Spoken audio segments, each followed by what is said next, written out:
Assalamu Walaikum. Hello friends, how are you? Welcome back to our another video.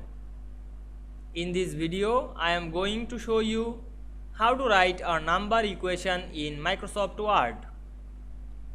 Let's get started. At first, we have to open a Word document. Now we want to write number equation in this document. Go to the Insert menu.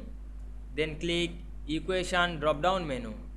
Then choose a number equation. Then change this number equation.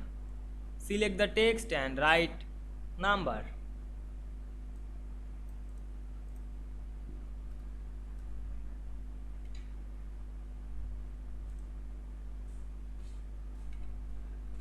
Now we can see here we write number equation very easily. I hope you enjoyed the video.